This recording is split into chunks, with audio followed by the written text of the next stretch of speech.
അതേടോ, ആ ഡോക്ടർ പറഞ്ഞ നേരാ. ജയകൃഷ്ണൻ ഒരു ഭ്രാന്തുമില്ല, ഒക്കെ വെറും ആക്ടിംഗ്. എന്തിനാ അവൻ ഞങ്ങളെയൊക്കെ മുമ്പിൽ ഭ്രാന്ത് അഭിനയിക്കുന്നത്? തനിക്ക് അവനെ അറിയാഞ്ഞിട്ടാ. അവനെ ആന്ത്രാക്ഷിനേക്കാൾ അപകടകാരിയാ. ഞങ്ങളിപ്പോ ജയകൃഷ്ണനെതിരെ ഒരു കേസ് ഫയൽ ചെയ്തിട്ടുണ്ട്. ആ വിവരം സാറിനോടൊന്ന് പറഞ്ഞേക്കാമെന്ന് കരുതി വന്നതാ. നിങ്ങൾ എന്തൊക്കെയായി പറയുന്നേ? എനിക്കൊന്നും മനസ്സിലാവത്തില്ല. മനസ്സിലാക്കി തരാം, സകലതും നല്ലവണ്ണം മനസ്സിലാക്കി തരാം. ആദ്യം അവനെ വിളിക്ക്, എന്റെ അനിയനെ. പറഞ്ഞത് കേട്ടില്ലേടാ അരിപ്പേ? പോയി വിളിച്ചിട്ട് വേടാ, പോടാ.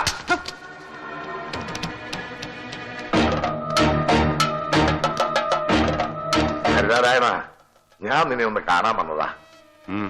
എന്താ കാര്യം? ഏയ്, പ്രത്യേകിച്ചൊന്നുമില്ല. നിന്റെ കല്യാണം കഴിഞ്ഞെന്ന് അറിഞ്ഞു. സത്യമാണോ എന്ന് അറിയാൻ വന്നതാ. അതെ, സത്യം തന്നെ. ഞാൻ വിവാഹം കഴിച്ചു. മോനെ ഹരി, നിന്റെ ഭാര്യയെ ഒന്ന് പരിചയപ്പെടുത്തുകയും ചെയ്തുകൂടെ? രാധികെ, ഒന്നിങ്ങ് വരും. എന്താ? പ്ലീസ്, ഒന്നിങ്ങ് വരണം. കാര്യം നമ്മുടെ എതിർഭാഗമാണെങ്കിലും എന്റെ ചേട്ടനായി പോയില്ലേ. ഇതാണ് എന്റെ ഭാര്യ, അഡ്വക്കേറ്റ് രാധിക ഹരിനാരായണൻ. ചേട്ടന്റെ കാലോട്ട് അനുഗ്രഹം വായിച്ചേക്ക്. അനുഗ്രഹം മേടിക്കും മോളെ. നിർത്ത്. അട്ടഹസിക്കാൻ മാത്രം എന്താ ഉണ്ടായത്? സന്തോഷം കൊണ്ട് ചിരിച്ചു പോയതാ. നിനക്ക് ഭാര്യയായിട്ട് രാധികയും അമ്മായിയപ്പനായിട്ട് ഈ മെനോസാറിനെയും കിട്ടിയതിന്റെ സന്തോഷം കൊണ്ട് ചിരിച്ചു പോയതാ. മോള് വേണം ഈ കാലയിലോട്ട് വീണോ? ഇത് വാമനന്റെ കാല് പോലത്തെ കാല. അനുഗ്രഹം കൊടുത്തതാ. മതി കണ്ടതും പരിചയപ്പെട്ടതൊക്കെ. പൊയ്ക്കോ. മേലാലെന്ന് പറഞ്ഞിട്ട് ഇങ്ങോട്ട് വരാൻ ചെയ്തത്. മനോരോഗിയാണെന്ന് അറിഞ്ഞിട്ട് തന്നെയാ ജയകൃഷ്ണൻ ഹരിനാരായണനെ പുറത്തിറക്കിയതും കൂടെ താമസിപ്പിച്ചതും. അവന്റെ മനസ്സിലൊരു കല്യാണ പന്തൽ ഒരുക്കിയതും നീ അവന്റെ ഭാര്യയാണെന്ന് അവനെ പറഞ്ഞ് വിശ്വസിപ്പിച്ചതും നിന്റെ ഭർത്താവ് ജയകൃഷ്ണൻ തന്നെയാ. എന്നെ എന്റെ അനിയനെയും ചതിച്ചു കുറെ മുതലുണ്ടാക്കി അങ്ങ് കൊടുകുത്തി വാഴാമെന്ന അവന്റെ വിചാരമെങ്കിലേ താൻ അവനോട് ചെന്ന് പറഞ്ഞേരേ. അവന്റെ അവസാനം കണ്ടിട്ടേ ഞാൻ ഇറങ്ങുന്നത്. എന്താ പറഞ്ഞത്? രാധിക, രാധികന്റെ ഭാര്യയല്ലെന്നോ പറയണോ? അതേടാ, ഇവർ ജയകൃഷ്ണന്റെ ഭാര്യ തന്നെയാ. നിനക്ക് സംശയമുണ്ടെങ്കിൽ ഇവരോട് തന്നെ ചോദിക്കേ.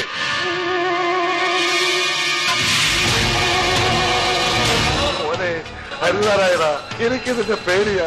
അതുകൊണ്ടാണ് നിന്നെ ഞാൻ വീട്ടിലേക്ക് കൂട്ടിക്കൊണ്ട് പോകാത്തത്. ആ ജയകൃഷ്ണന്റെ കയ്യിലെ ഒരു പാതയെ പോലെ ഈ വീട്ടിൽ കിടന്ന് പൊട്ടം കളിക്കാതെ നിനക്ക് എങ്ങോട്ടെങ്കിലും ഇറങ്ങി പൊയ്ക്കൂടേടാ പോലെ.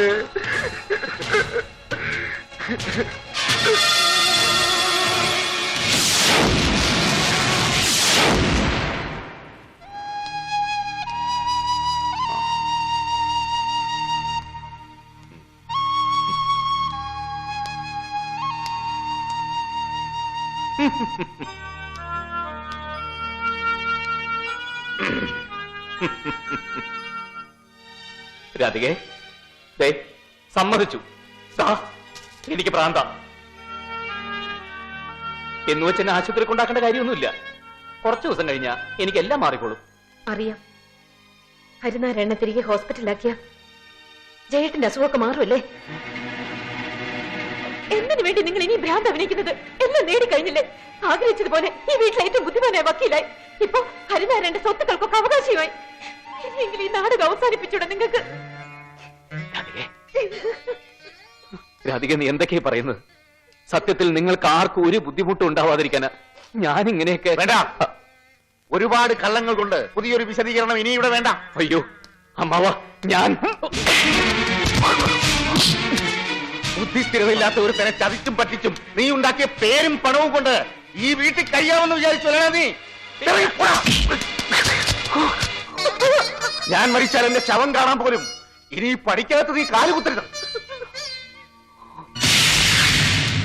ചേട്ടാ, ആ ഹരിനാരായണൻ അയാളുടെ ചേട്ടന്റെ ഫാക്ടറിക്ക് ബോംബ് വയ്ക്കാൻ പോണു.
ചെയ്യണ്ട.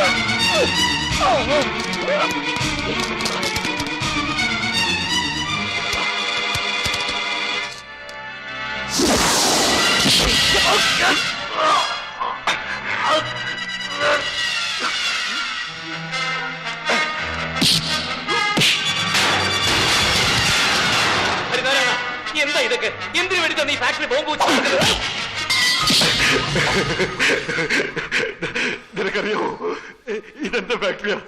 എന്റെ ഇത് തട്ടിയെടുത്തതാ എന്റെ ചേട്ടൻ. എനിക്ക് അവകാശപ്പെട്ടതൊക്കെ, ഞാൻ ഇഷ്ടപ്പെടുന്നതൊക്കെ എന്നെ തട്ടിയെടുത്തവരോടും എന്നെ ചതിച്ചവരോടും ഞാൻ കണക്ക് തീർക്കാൻ പോവാ. ഹരിനാരായണ, നിന്നെ ആരും ചതിച്ചിട്ടില്ല. ഒക്കെ നിനക്ക് തോന്നുന്നതാ, വെറുതെ തോന്നുന്നതാ. രാധിക എന്റെ ഭാര്യയാണെന്ന് എന്നെ നീ വിശ്വസിപ്പിച്ചില്ലേ? അവളിത് ജീവിക്കാൻ പോകുന്നത് നിന്റെ കൂടെയല്ല, ചെയ്യില്ല. ഇഷ്ടപ്പെടുന്നവരെ നഷ്ടപ്പെടുമ്പോൾ ഉണ്ടാകുന്ന വേദനയുണ്ടല്ലോ, ഇപ്പൊ ഞാൻ അനുഭവിക്കുന്ന വേദന. ഹരിനാരായണ, അതെന്താണ് നിന്നെ ഞാൻ അനുഭവിപ്പിക്കും ഒരായുഷ്കാലം മുഴുവനും.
അയ്യോ പൊന്നപ്പാ,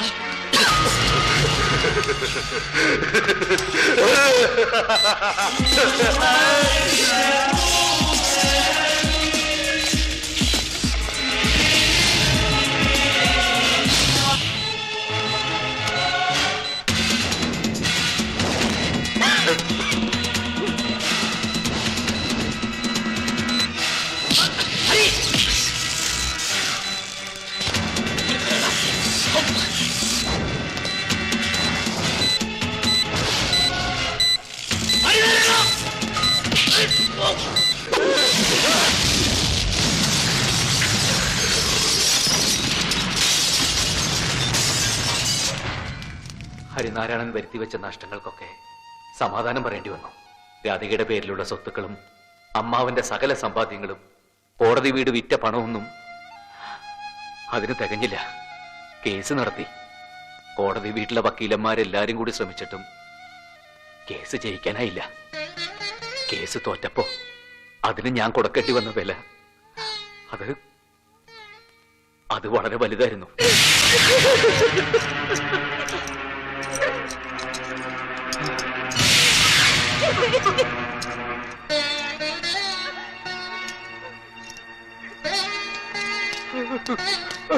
തൃപ്തിയായില്ലേ നിനക്ക്? എന്റെ കുഞ്ഞിനെ കൊലക്ക് കൊടുത്തപ്പോ തൃപ്തിയായില്ലേ നിനക്ക്?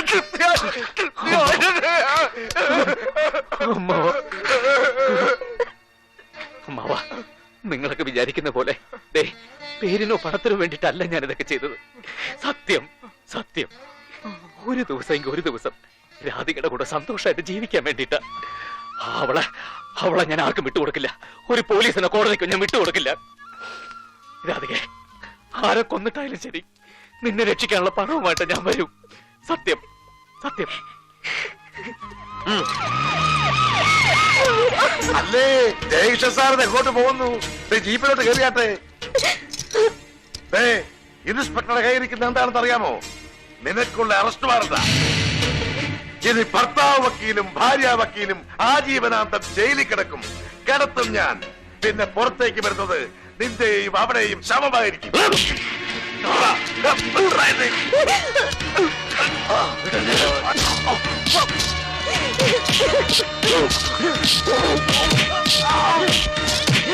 അവനെ എടുത്ത് വണ്ടിയിൽ കയറും.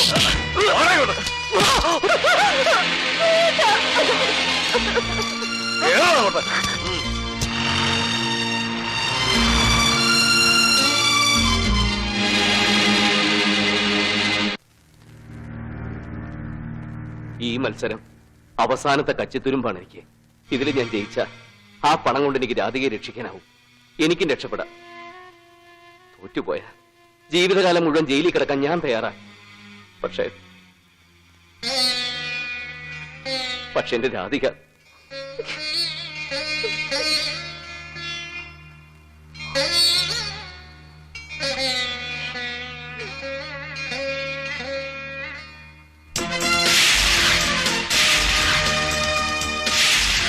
ഈ ചോദ്യത്തിന് താങ്കൾ ശരിയുത്തരം നൽകുകയാണെങ്കിൽ 50 ലക്ഷം രൂപ സമ്മാനമായി ലഭിക്കും. Good luck Jayakrishnan. Jayakrishnan cricket കളി കാണാറുണ്ട്? ഇല്ല. ക്രിക്കറ്റിൽ താല്പര്യമേ ഇല്ല? ഇല്ല. ക്രിക്കറ്റിനെ കുറിച്ചുള്ള ഒരു ചോദ്യമാണ് അടുത്തത്.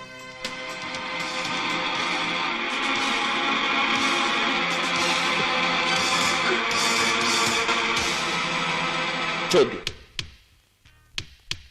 ഏത് ഇംഗ്ലീഷ് ക്രിക്കറ്റ് കളിക്കാരനാണ് 2ാം ലോകമഹായുദ്ധത്തിൽ ഒരു മേജറായി സേവനമനുഷ്ഠിച്ചിട്ടുള്ളത്?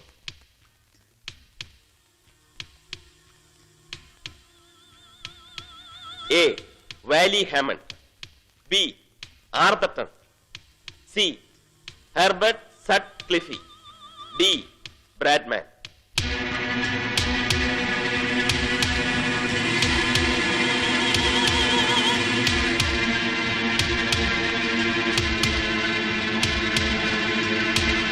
ലൈഫ് ലൈനിൽ ഫോൺ എ ഫ്രണ്ടും 50-50 ബാക്കിയുണ്ട്. ഏതെങ്കിലും ഒരു സുഹൃത്തിനോട് താങ്കൾക്ക് ഈ ഉത്തരം ഫോണിലൂടെ ചോദിക്കാം. അല്ലെങ്കിൽ 50-50 ഉപയോഗിച്ച് തെറ്റായ 2 ഉത്തരങ്ങൾ ഇതിൽ നിന്നും മായ്ച്ചു കളയാം. You can decide. 50-50. Computer, Jayakrishnan ആവശ്യപ്പെട്ടതനുസരിച്ച് 50-50യിലൂടെ 2 തെറ്റുത്തരങ്ങൾ മായ്ച്ചു കളയാം.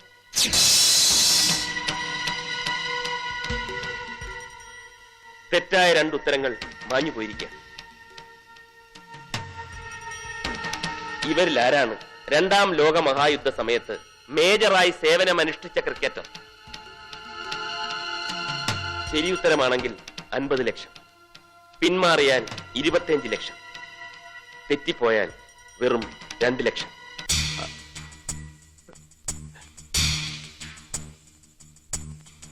ജയകൃഷ്ണൻ ശരിക്കും ആലോചിച്ചൊരു തീരുമാനമെടുത്താൽ മതി. സി. ഹെർബർട്ട് സട്ക്ലിഫി. സി. ഹെർബർട്ട് സട്ക്ലിഫിയുമായി മുന്നോട്ട് പോകാൻ തീരുമാനിച്ചു. പിന്മാറുന്നില്ല? ഇല്ല. ഉറച്ച തീരുമാനമാണ്? അതെ. കമ്പ്യൂട്ടറോട് പറയാമോ? പറയാം. Computer trigger C. ഹെർബർട്ട് സട്ക്ലിഫി.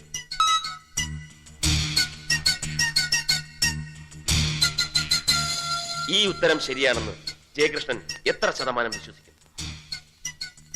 100%. ക്രിക്കറ്റിനെ കുറിച്ച് ഒന്നും അറിയാത്ത ഒരാൾക്ക് എങ്ങനെ 100% ഉറപ്പിച്ചു പറയാൻ കഴിയും?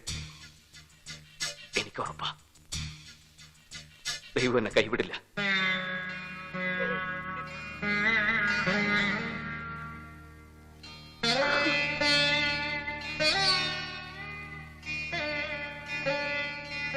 മിസ്റ്റർ ജയകൃഷ്ണൻ പറഞ്ഞ ഉത്തരം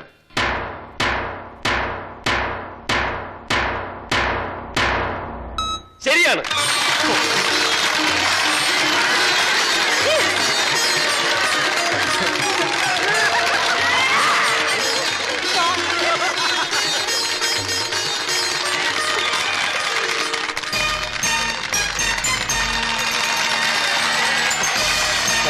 You have won 50 lakhs, Jayakishan.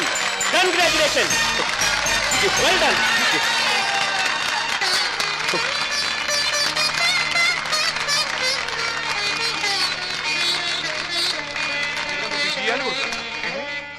ജയകൃഷ്ണന്റെയും രാധികയുടെയും ജീവിതത്തിനും ജയിലിനും ഇടയ്ക്ക് ഒരേ ഒരു ചോദ്യം മാത്രമേ അവശേഷിക്കുന്നുള്ളൂ. ഈ ചോദ്യത്തിനും കൂടി ജയകൃഷ്ണൻ ശരി ഉത്തരം നൽകുകയാണെങ്കിൽ you will win 1 crore rupees. All the best, Jayakrishnan.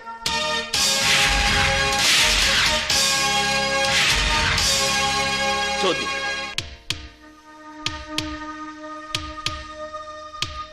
ഇന്ത്യയിലെ ഏത് ചരിത്ര സ്മാരകത്തിനാണ് ഏറ്റവും കൂടുതൽ ഉയരമുള്ളത്? A Charminar, B red fort, C Taj Mahal, D Qutub Minar.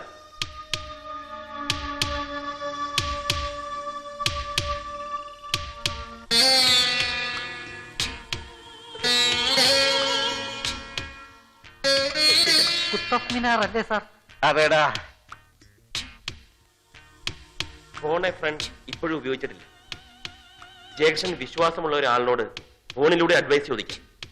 എനിക്ക് വിശ്വാസമുള്ള ഒരാളുണ്ട്, അയാളോട് എനിക്ക് ചോദിക്കണം. ഹലോ, ഹലോ, ഇത് കോടിപതി പ്രോഗ്രാമിൽ നിന്നും മുകേഷാണ് സംസാരിക്കുന്നത്. പ്രോഗ്രാം ഇപ്പോഴും കണ്ടുകൊണ്ടിരിക്കുക. ഹലോ, ഹലോ, ഫോണൊന്ന് ഹരിനാരായണന് കൊടുക്കൂ.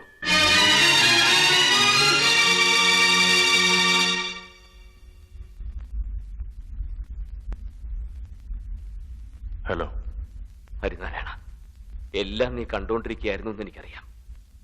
തുടക്കം മുതലേ ഞാൻ പറഞ്ഞത് മുഴുവൻ നമ്മുടെ ജീവിതത്തിൽ ഉണ്ടായിട്ടുള്ള കാര്യങ്ങളാണ്, എന്റെ ആത്മാവിൽ തൊട്ട സത്യങ്ങളാണ്. നിനക്ക് ഞാൻ ഈ പറയുന്നതൊക്കെ വിശ്വാസമായിട്ടുണ്ടെങ്കിൽ ഇതിന്റെ ശരി ഉത്തരം നീ എനിക്ക് പറഞ്ഞു തരണം. നീ പറയുന്നത് ഏത് ഉത്തരമായാലും അതേ ഞാനിവിടെ സമ്മതിക്കും. നിനക്ക് എപ്പോഴും വിശ്വാസമായിട്ടില്ലെങ്കിൽ എന്റെ രാധിക നീ പുറത്തു വരണ്ട. അവള് ജയിലിൽ തന്നെ കിടന്നോട്ടെ. അവളെ ഒരിക്കലും സമാധാനത്തോടെ ജീവിക്കാൻ നീ സമ്മതിക്കില്ല എന്ന് എനിക്കറിയാം. അതല്ല, നിന്നെ സ്വന്തം സഹോദരനെ പോലെ സ്നേഹിച്ച് ഈ ഞാൻ പറയുന്നത് മുഴുവൻ സത്യമാണെന്ന് നിനക്ക് തോന്നുന്നുണ്ടെങ്കിൽ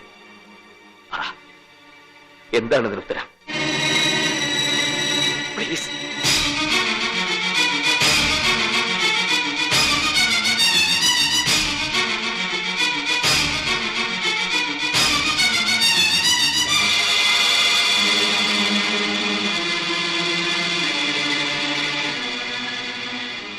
സി താജ്മഹൽ.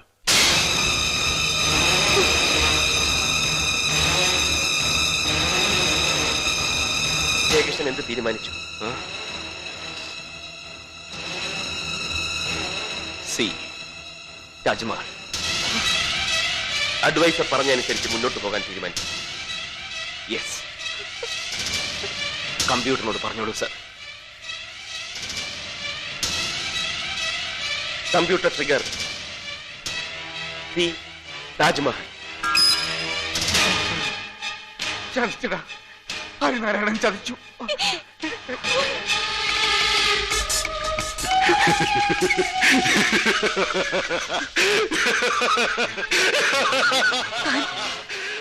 താൻ അവനെ ചതിച്ചോ?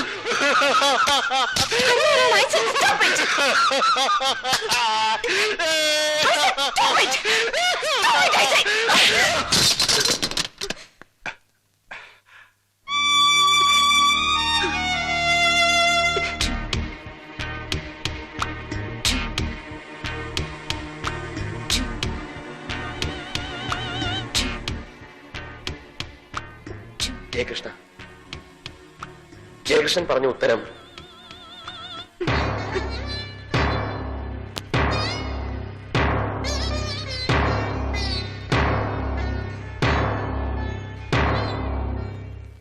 ജയകൃഷ്ണൻ പറഞ്ഞ താജ്മഹലിന്റെ ഉയരം 243 അടിയാണ്. കുത്തബ് മിനാറിന്റെ ഉയരം താജ്മഹലിനേക്കാൾ 5 അടി കുറവാണ്. ജയകൃഷ്ണൻ പറഞ്ഞ ഉത്തരം ശരിയാണ്.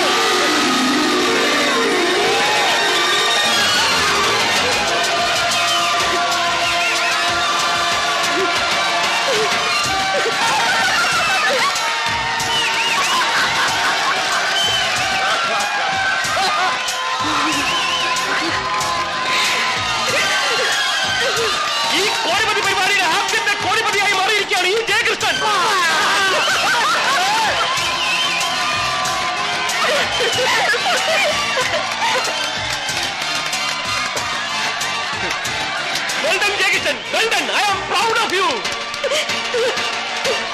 ഏത് പ്രതികൂല സാഹചര്യത്തിലും ആത്മവിശ്വാസം കൈവടിയാതെ ആത്മധൈര്യത്തോട് പൊരുതുന്ന മലയാളിയുടെ വിജയമാണിത്. ജയകൃഷ്ണന്റെ വിജയമാണിത്. കോടിപതിയുടെ വിജയമാണിത്. ഒന്മൻ സൂര്യയുടെ വിജയമാണിത്.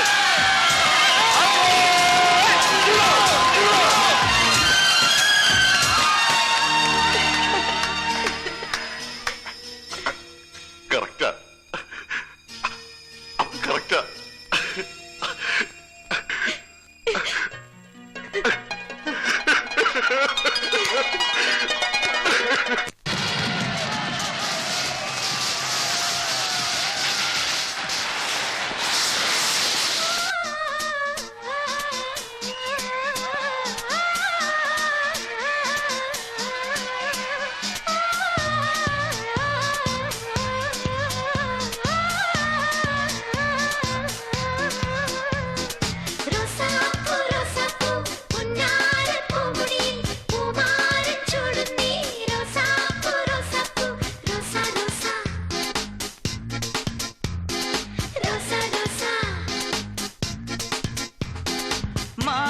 മായാമഞ്ജരി പായുമിളനീർ തെന്നലേ അവളോ